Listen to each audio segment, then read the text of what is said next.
O xabarín segue a estragar leiras e prados por toda a comarca, facéndose cada día máis ousado e mesmo se achega ata as casas en busca de, supoñemos, comida. Onte pola noite un destes animais deu un bo susto a unha veciña de Meixide, lugar pertencente á parroquia chantadina de San Fii de Asma. A muller achegouse ata o establo e viu o animal xusto á entrada do mesmo. Cando viñamos mirar a vaca para parir, os carros andaban moi revolucionados e o xabarí estaba aí. E aquí ao pé do establo? Aí, sí. Bueno, non é a primeira vez que se achega tanto? Non. Xa se ten achegado máis veces, pero como este ano eu así de noite nunca o vin, porque nunca viña ao establo a estas horas. Pero entre sol e día por aquí, porque eu que vin con medo xa non mirei quen viu estuvo cerca dil foi aí o meu marido, que che contil como era. A ver, vamos a preguntar logo, a ver. Un susto, non? Bueno, susto non, que xa estamos afeitos a velo, pero... Achegaras alguna vez tan cerca? Home, tan cerca non, porque casi me chegou das pernas. No, pero aquí. E era grande? E uns 80 kilos hoxe. Ai, chegaballe ben. Era ben feito. Bueno, que hai que facer? Batidas? Habrás que matar. Porque aí estropean todo. Entonces haberá que facer algo con eles.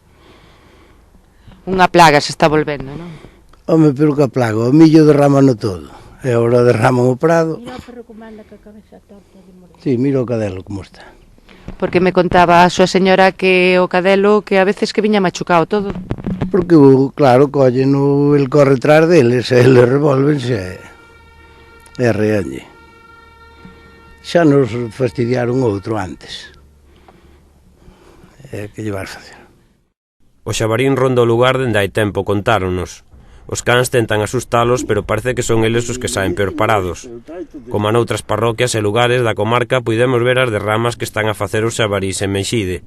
Neste caso, a case totalidade dos prados pegados aos establos están fozados, algo que fai que as vacas non pazan a erva. Ora lévalas para o pasto e non pacen, empezan a oler e non pacen como é debido. Entonces eu creo que habría que facer unha batida ou algo. Digo eu. E non só se trata dun animal o que ronda a zona. Estes veciños teñen visto varios ao carón do establo e das casas. Hai varios, o outro día había dous polo menos. Porque un estaba aquí, e o outro veo ali, despois o cadelo foi tras dele, estaba o outro era máis grande.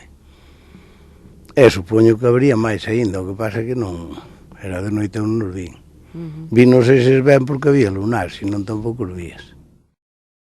Os veciños piden que se fagan máis batidas ante unha gran cantidade destes animais salvaxes que danan prados, sementeiras e na época de colleitas o froito das mesmas. E gracias a estes. Que estes